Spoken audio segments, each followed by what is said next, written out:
Welcome to In the Center of Her Power podcast, where you can get divine feminine soul food. The divine feminine is re-establishing itself in the world, and you need tips and tools to make it your own. Ayahuasca. Today we're talking about a retreat in which ayahuasca will be used. This is the third of 3 shows that I've done on herbs in different relationships. So I had a show on herbs as they relate to tarot cards, and then there was a show with Yvette the Motown Witch, who talked about some of the herbs that she uses to cleanse and to create ritual. And today we're talking to Shannon Amos, who is going to talk about a retreat that she is facilitating in Tulum, Mexico. Shannon, thank you so much for joining me on Center Her Power podcast. Thank you, Sana. I'm grateful to be here today. Thank you so much. Yeah, I was so intrigued when I heard about the retreat that you're doing in Tulum, Mexico. Now, I know it's actually to help with healing the womb. And I think this is so wonderful because here on the podcast, the goal is for each person to realize their mental, physical, and spiritual gifts so that they can live and work in the center of their power. Part of what stops us from living and being in the center of our power are wounds. Mm-hmm. And so many women, not just, I mean, a lot of women, but many women of African descent have wounds, or have a woundedness or a sense of trauma in the womb. So can you tell us about the retreat that you're doing? Absolutely. March 24th through the 30th in Tulum, Mexico, my company, Sumana Soul Sanctuary, is hosting its Women's Womb Wisdom Healing Retreat. And we will be utilizing plant medicine, ayahuasca specifically, as an entry point for what will be a full week of womb healing. Part of that womb healing will include the journey, of course, with ayahuasca, which helps us to, what ayahuasca does is it stimulates the amygdala. It's the part of our brain that holds our memories. And some of those memories are ancestral memories. As we know, epigenetics and epigenetic scientists will tell you that we carry 7 generations of trauma in our bodies. And so it will help us to remember. It will help us to pull back some of those memories. It'll also help us to reveal some of the trauma that we've been storing in our body. And as women, much of that is in the womb.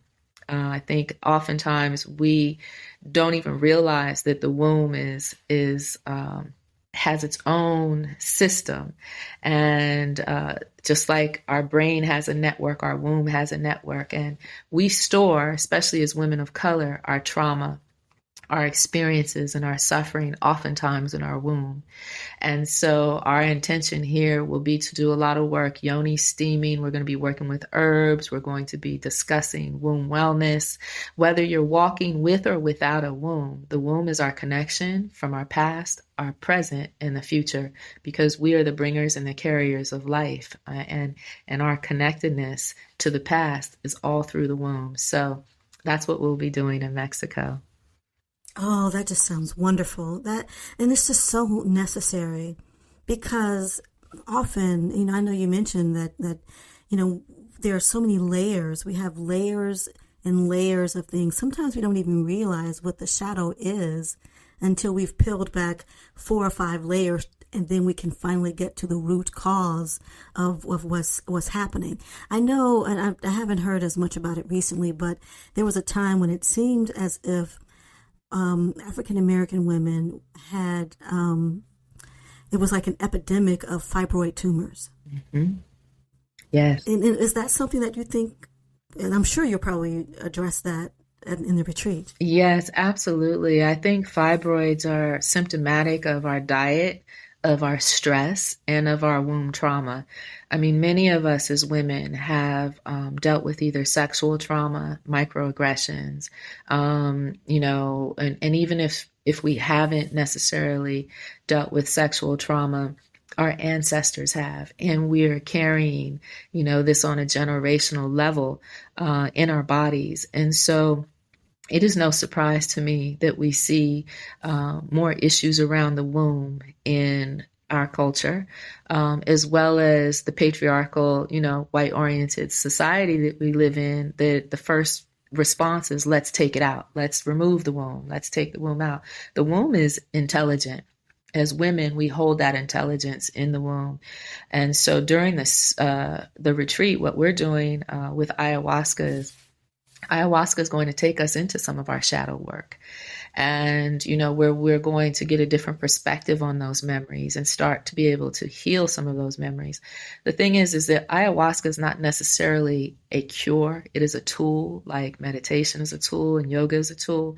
Where we place our emphasis is on integration and integrating what we're getting, the lessons that we're getting from ayahuasca and from our experience, and then working through what we need to work through to release it. So we're going to be working with a grief doula to move that trauma out of the body once we've sat in the ceremony. And then we'll be working with a womb healer who, again, will be using herbs for yoni steaming. There'll be womb massage, womb dance. We're going to use sound therapy, ice plunge and gongs and everything. We're bringing in all the tools so that we can really go deep in that intelligence and reconnect with our feminine divine so that we can see some real healing in a lasting way. This is such important work. And what comes to mind is how you have so many wonderful practitioners, and I believe Gina Breedlove is going to. Yes, we have. Is she going to be at this particular? Yes, retreat? Gina Breedlove is a friend of mine. She will be. She's going to be co-facilitating and holding space as a grief doula and sound healer. So we will be doing a grief circle, and this, the intentionality of this is to move the grief that they may be carrying, or that may come up in their Aya ceremony, to move that grief out of the body. And then the next day, we'll be going to Casa Mama Yemi with Ira Claxito, this really powerful Brazilian healer, who then will be using, she's also sound and cacao ceremonialist, but her whole jam is womb wellness. So then we're going to be focused on play and all of the beautiful things to bring back and restore the feminine divine. So, we're going to have a deep dive with plant medicine. Then we're going to cry it out and move it out of our bodies with Gina Breedlove. And then we're going to come into this other beautiful space of healing with Ira. And then we're going to wrap it up with another womb healer, feminine divine energy practitioner, divine soul. And she's going to bring us into some womb dance and moving that energy in the sacral chakra and bringing our sensuality and our sexuality back in. So, and then myself, as a curandera, I will be holding space with the plant medicine, making sure that everyone is good in their journey with ayahuasca and educating them on their experience. And then I'll be facilitating the integration so that they can integrate what they've learned from this whole experience. Well, that sounds very thorough, because sometimes what happens for me at retreats or workshops, I should say, I haven't really done a retreat, is things get stirred up, but people don't get a chance to actually process through what's happening. And it sounds like you have thought about how to put everything together. Can you tell us, what is did you say ayahuasca? What did you say? Curandera. So curandera. Yeah, curandera. And or curandero if it's a male. And that is a medicine woman, herbalist, someone who works with plants, tends to usually work with psychoactive plants to create healing, to bring spirituality into our practice and to restore ourselves and ground ourselves in nature. And I've been working now with plant medicine for a few years, and I'm grateful to be working with such a powerful shaman as Yvonne, who is the protege of the very first shaman I ever sat with, Maestra Wastina of the Shipibo indigenous people. She's been serving for over 40 years. She was the first shaman I sat with in Peru in the Amazon jungle. And I guess you could call it divine alignment, because in my first session with her, I got the download that I would be holding space for people of color. And my first response was, oh no, I'm not doing this again. This is work. Oh, so you've done that, you did that before, but you didn't want to do it again? Yeah, I was like, this was some work. But let me tell you how things shaped. I had a beautiful experience there, but I didn't feel like I was completely prepared.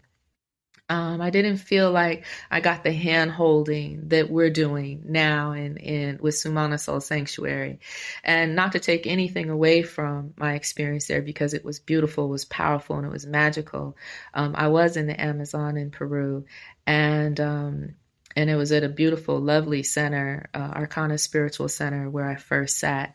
And I was grateful for the experience. But I felt like, for me personally, I was one of 3 Black people in a room of about 30 people.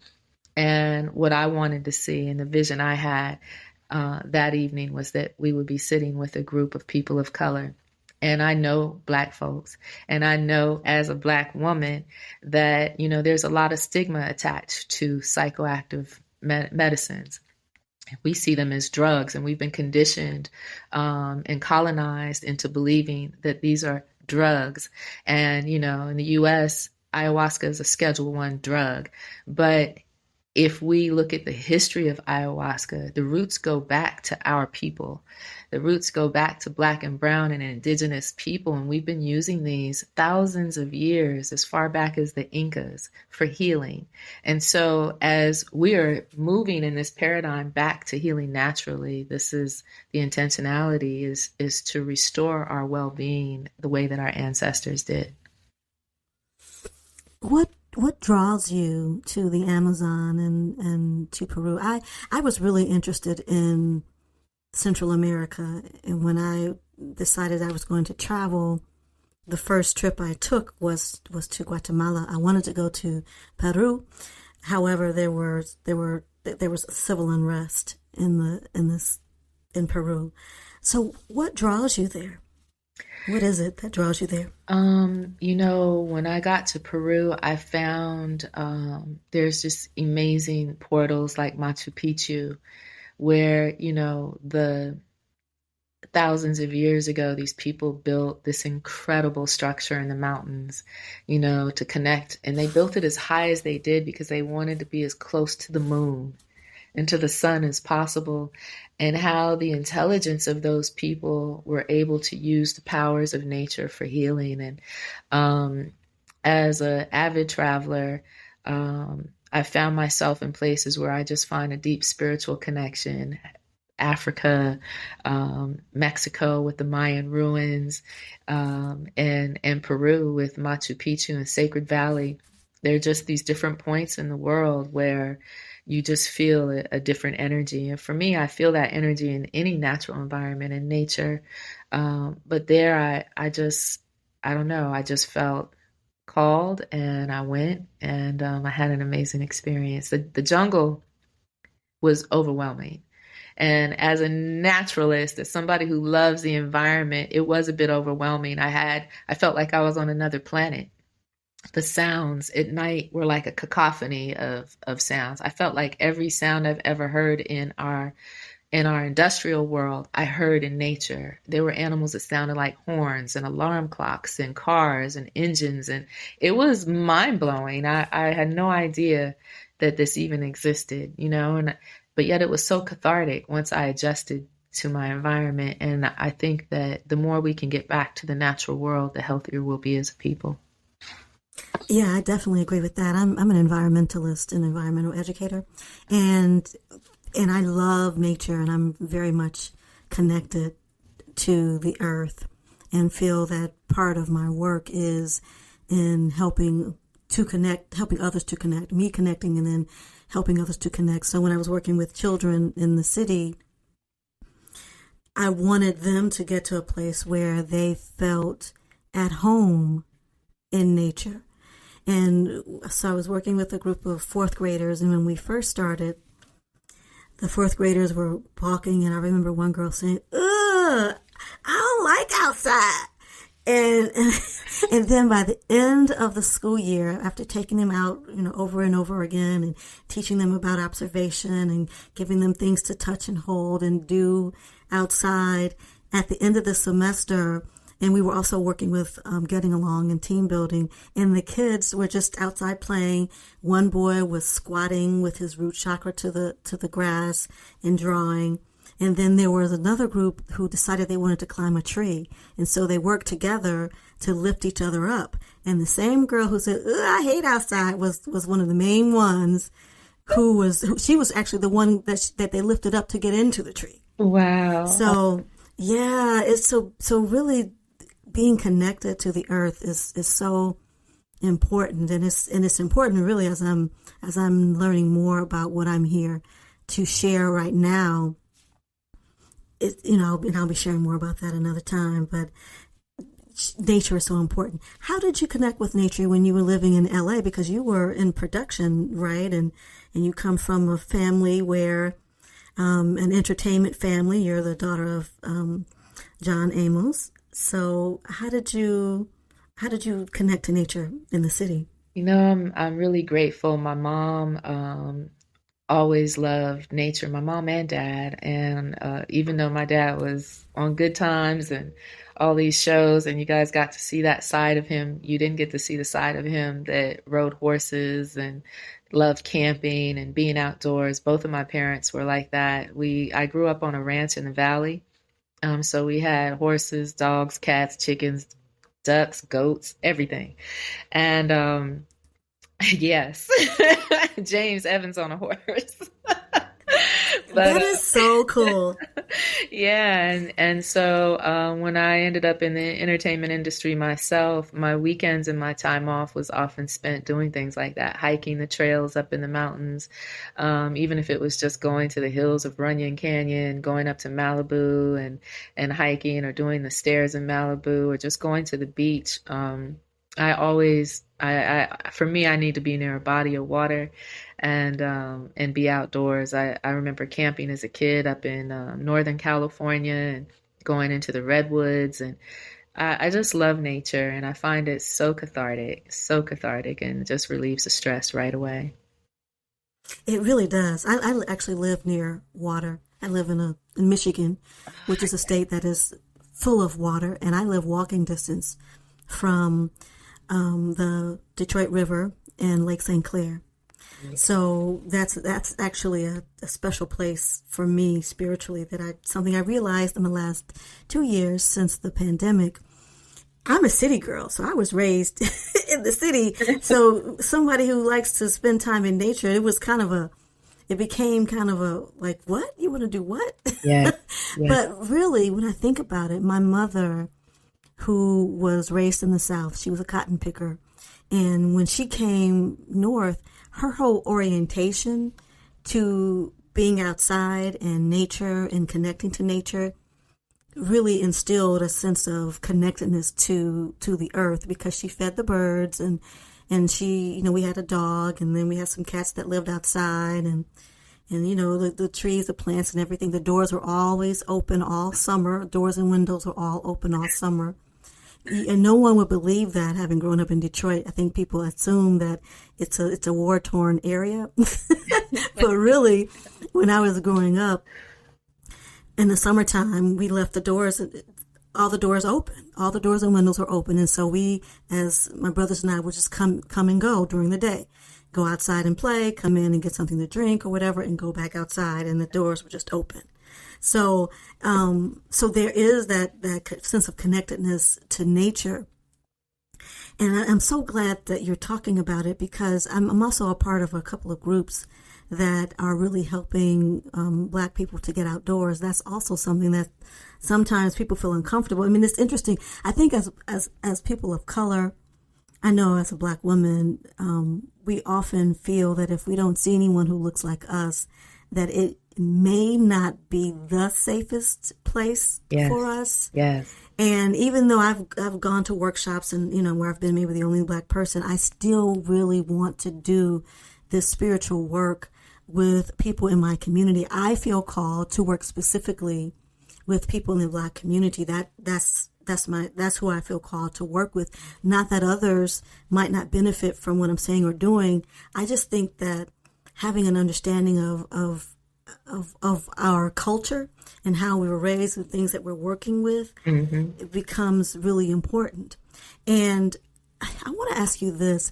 How would you say, so you're a biracial person, how do you see your role as a healer when it comes to how the races have interacted here in the United States? I think that we're at a pivotal moment where, as women of color, we have to really step into our divine feminine power and energy and be seen in the work that we do. And like you said, and it's so important and necessary, is that for some people to take a step in a certain direction, they want to feel safe. They need a safe space. And after everything that we've experienced in the U.S. in terms of race and colonialism, I think it's never been more important than it is right now to have safe spaces and to create safe spaces. And so my initial resistance to creating a space with ayahuasca was me and my ego. It was me and my fear of, could I do this? Could I do this work? Because I knew what it would require. I knew the training that it would take, and the mastery that would be required. And I wasn't quite sure if I was cut out for that. But since then, I have embraced my divine power, and I have, embraced that beautiful feminine soft side that we need in this world that can be so hard and so challenging. And so it was after I brought my own daughter into ceremony, after she requested to come into ceremony with me, that I realized, if this can heal so much for us and between us, then this is something that needs to be shared with the community. And the first time I held the space for people of color, I received so much from it. Like I almost want to cry thinking about it, because I saw the healing in the women. I felt the pain. I felt the heaviness be lifted off of them. And I thought, wow, if we can do this for 17 women who will now go back into their community and make a difference in their community, then this is really powerful work, and it's work that needs to be done. And if it means I have to sit in 100 ceremonies or 1,000 ceremonies to hold space for them, I'm willing to do that if it can bring some peace as women, to our community, and men, because I also hold co-ed retreats as well. Wow. I really feel like there is something for me to process as it relates to being or those who are biracial, because I find that I've only been doing the show. This is the beginning of the second season, and I have had probably 5 out of 15, or maybe 5 out of 25 people who happen to be biracial and who are doing really powerful work as healers. And I know that I'm mostly African, and I also have some ancestors who are European. And for me, I'm not sure if I've actually fully healed from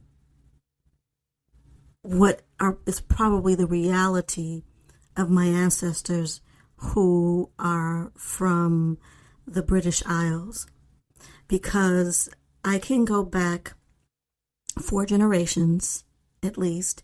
I can go back to the time of enslavement, and all of my ancestors up before that were of African descent. So if I had an ancestor who was European or from the British Isles, it is very likely that the union was forced, and it was not one of mutual consent, where both people had the same level of power and control. So I'm still healing with that, and really trying to, be love, and also deal with the realities of what it means. And I actually have an ancestor who has come to me who is, who was a mulatto. So there definitely is something to be healed. I haven't thought of her in a while, so I guess it's time for me to to reconnect and be able to offer that. Mm-hmm. So tell us what you have planned after this particular retreat. I know you said you also work with men. Yes. What else do you have coming up? Yes, we will have another co-ed retreat where we'll have male and female facilitators to help heal the masculine and feminine. Because as much as we need healing in our with our women, we definitely need the work with our men as well. And possibly in the future there may be some all men retreats where I'll have all male facilitators working, and then maybe we'll do a workshop within that is supported by a woman or by myself. Let me just interrupt you and say that I think that men need the divine feminine, maybe even more, maybe in a different way, Yes. than women do, because I've had men to come to want to connect with me, and I'm not sure exactly how to really connect and bring the divine feminine in a healing way. I think sometimes they may be thinking that maybe we need to connect into a relationship, but there have to be other ways for us to connect. And I think we can bring our most beautiful selves in ritual and in ceremony. Mm-hmm, absolutely. Rituals and ceremonies, and just the practice, the heart-centered practice, getting men to come back to their heart, healing mother wounds, because we are all coming from the mothers of mothers of mothers, right? And getting men to tap back into that part of their experience and healing those mother wounds so that they can have more compassion and empathy, and love for Black women and for women of color and for all these beautiful queens that are out here. That's work. And for themselves. Yes, for themselves, absolutely. And to embrace, because embrace that feminine divine that's in them, because we've all grown up in these patriarchal societies that have taught that men aren't supposed to cry, men aren't supposed to show emotion, men aren't supposed to do all these things. And what we do need is for men to return back to some of that softness, because we know that's all an illusion, that's all labels, and those labels haven't gotten us anywhere but into wars. And so yeah, and the labels, and they prevent men from feeling fully embracing and feeling and dealing with their feelings. Yes. And make it seem as if it makes them weak, mm-hmm. to be able to process through all of the cycles. Yes. And really, it's when you're able to be challenged and then overcome it, that's when you really can feel your strength. Mm-hmm. Yep. And so I do want to create spaces. We've, had beautiful co-ed retreats, and we're looking forward to having more, but I would love to create or co-create a space that's just for men, a safe space for men as well, to work in a space where they can learn more about tapping into their feminine energy as well. What we have coming up is, we have this retreat, which is in March. We've pushed our Guatemala retreat out to May of next year, because we're working on launching our second brand, which is Sumana Luxury Wellness Travel. It's group travel that's based in health, wellness, and deep cultural appreciation. We'll be going to Portugal in September, and then in December we're going to Ghana to bring in the holidays and the New Year. And I think my vision for all of this is that we're able to bring service and travel with a purpose into our mission, to continue doing healing work, with and without plant medicine, but to unify and to learn, like when we go to Portugal, we're going to be learning about the Afro-Portuguese part of Portugal. We're going to learn about the African slave trade that happened in Portugal. And we're going to see a part of Portugal that most of us don't even know about, that was not really included in our history courses in school. So discovering what the Moors did in Portugal, discovering, what exists there, the cultural traditions that are still alive there, the foods and everything that have influenced Portugal. So when we go into these places, we'll be doing a deep dive in those areas so that we can learn and reconnect with who we really are. Wow. Both of those trips sound like fabulous things. I need to just get my ticket like right now, like tomorrow, because my father's ashes are actually buried in Ghana, Wow. and I've not yet been there to to pay homage. Oh, you have Yes. Yeah. So maybe this is the time. It's December, Yes. so that gives us plenty of time to pull our pennies together. Yes. Yes. So maybe I will have to do that. All right. So I'm looking forward to it. But one question I wanted to ask you, I know this is going back a little bit.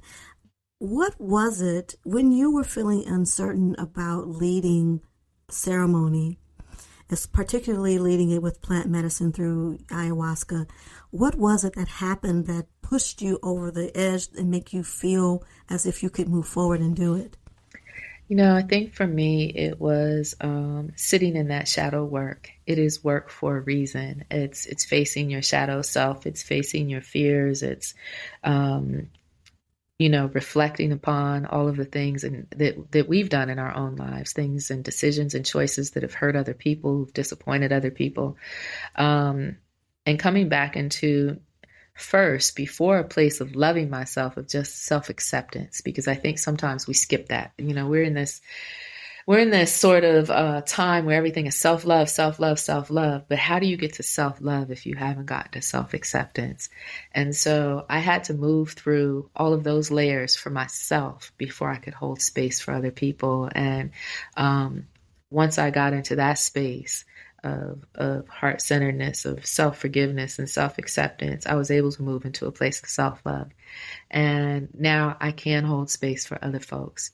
And I can do it without judgment. I can do it without the fear and the anxiety, because I know and I've seen what they're going to go through. I've experienced, a journey. Our journey is going to be different, but at the same time, I understand those layers. And, peeling back those layers isn't easy. And so now I can fully support someone, though, without feeling like any sense of judgment or anything, because I understand this journey that we're on. We're all in maybe different timelines, right? But we're all still connected. And so I'm just grateful to hold space for folks, and happy that I was able to break through and move through my own fear to get here. Yeah, I'm happy too, because it's a huge responsibility to think that you have to try to help someone else. And I think what happens is when we feel as if I were to feel I am the healer and I have to do this in order to help this person, then that can be very intimidating, when actually that's not actually true. Right. Where we are facilitators, and we all only have to hold the awareness of healing being possible. Yes. And know that the divine energy that flows in and around and through us is that energy that is the healer, and that person's ancestors are present and willing and to help. And so we just create the container. Yes. To facilitate that type of connection to happen. And for me, when I thought of it that way, then one, it was kind of difficult, because I wanted to feel like, oh, I'm big and bad. I'm a healer. I'm gonna do some things. But then, that same attitude, that same egocentric way of looking at it was also what intimidated me. Right. So when I just allow myself to be a vehicle and to create the container, and understand that there are all of these systems, all of the ancestors, all of my ancestors, all of their ancestors, the energy of the earth, all of these pieces are present and ready for our healing. Absolutely. So that's what helps me. And although, other fears come up too, but, we'll talk about that another time. You're right. But anyway. You're right. You're absolutely right. It's about being a channel for that grace, a channel for the ancestors, and to allow that energy to move through you. We're just here as a conduit, None of us are perfect. When people ask me about this work, it's practice, and it's practice because we have to continue practicing. It's not necessarily, I want to be masterful and I want to master everything that I do, but at the same time, I'm always working. And that's a very masculine third third chakra way of looking at things too. Yes. And at the same time, I know that I'm always going to be in the practice for myself. I'm always going to be learning. I'm a student of life. I'm always going to be that student. I can be a teacher as well, but I'm also learning, and we all are. And so we are our own gurus, everything we need is right here. And so it's just sometimes we need a little assistance and we need the tools to get there. And that's what we're here to provide. Wonderful. Well, Shannon Amos, thank you so much for joining me on Center Her Power. I'm going to make sure I include all of your contact information in the show notes, and I look forward to connecting with you another time. Thank you so much, Sana. I appreciate you and your listeners, and I hope you have a beautiful, beautiful day. Thank you. Thank you. If you haven't heard about Anchor, it's the easiest way to make a podcast. Let me explain. First of all, it's free. Did I say it was free? It's totally free. You don't have to pay anything to get started. There are creation tools, and you can edit and trim the end. You can record. There's intro music that you can use. It has so many really cool features that I really needed as I was starting to podcast. Anchor will distribute your podcast for you so it can be heard on Spotify, Apple Podcast, and many more. You can make money from your podcast with no minimum listenership. It's everything you need to make a podcast in one place. So go download the free Anchor app or go to Anchor FM and get started. Go ahead, download, get started. Let your voice be heard. Thank you so much for joining me for In the Center of Her Power podcast. I sincerely hope that you were fed with divine feminine soul food. Please like or subscribe or share the podcast. And until next time, shine.